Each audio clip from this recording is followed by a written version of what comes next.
तो क्या है बीमारी? परिवारवादी पार्टियां। और उनका तो मंत्र क्या है? Party of the family, by the family and for the family. इनका तो जीवन मंत्र यही है कि उनकी पॉलिटिकल पार्टी, उनका राजनीतिक दल परिवार का, परिवार के द्वारा और परिवार के लिए, परिवारवाद और भाई भतीजावाद प्रतिभाओं के दुश्मन होते हैं, योग्यता को नकारते हैं, सामर्थ्य को स्वीकार नहीं करते हैं। और इसलिए परिवारवाद इस देश के लोकतंत्र की मजबूती के लिए उसकी मुक्ति जरूरी है। सर्वजन हिताय सर्वजन सुखाय, हर किसी को हक मिले इसलिए, और सामाजिक न्याय के लिए भी ये बहुत। उसी प्रकार से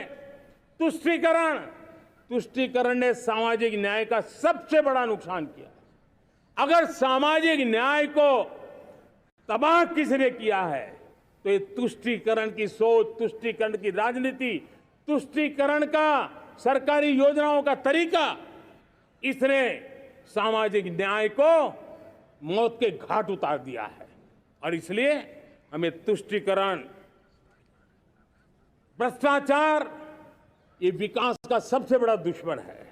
अगर देश विकास चाहता है, देश 2047 विकसित भारत का सपना का साकार करना चाहता है, तो हमारे लिए आवश्यक है कि हम किसी भी हालत में देश में भ्रष्टाचार को सहन नहीं करेंगे।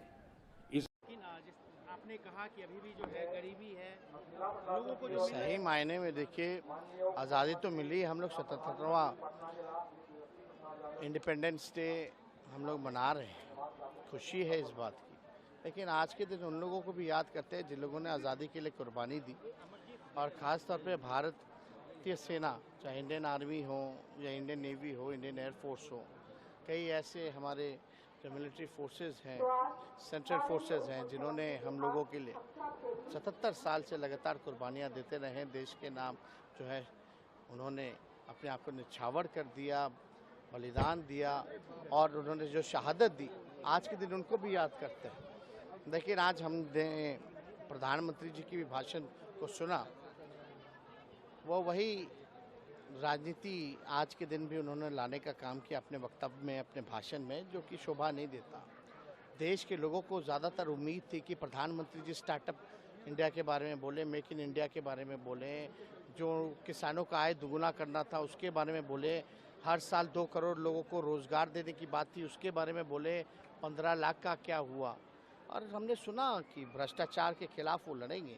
तो एक तरफ जो है एक दिन पहले वो अजीत पवार को भ्रष्टाचारी बोलते थे और दूसरी तरफ उनको गलेज लगाने का काम कर रहे हैं, तो ये कौन सा लड़ाई है भ्रष्टाचार के खिलाफ?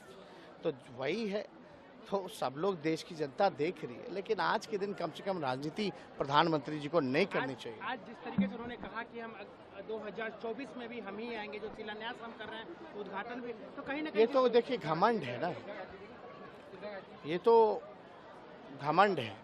कोई भी सत्ता में आए या जाए, या कोई कितना भी बड़ा राजा महाराजा, कोई भी लोग जो है परमानेंट नहीं होता। और जनता ये भी देख रही है कि आज की स्थिति क्या है। लोकतंत्र खतरे में है, संविधान खतरे में है, महंगाई है, बेरोजगारी है, गरीबी है, इस पे कोई काम नहीं किया जा रहा। और कुछ दिन पहले ही तो प्रधानमंत्री जी ने झूठ बोला था दरभंगा एम्स को लेकर के, खुल गया है। तो ऐसी बातें, नकारात्मक राजनीति जो है आज के दिन प्रधानमंत्री जी ने की, और जिस प्रकार से मैं है और कोई है ही नहीं, अपने आगे किसी को समझ ही नहीं रहे, ये बहुत बड़ी गलतफहमी है। बहुत लोगों का अहंकार जो है चूर हुआ है, और ये तो नियम है, ये जो है ऊपर वालों का ये नियम है कि भाई जो आएगा वो जाएगा।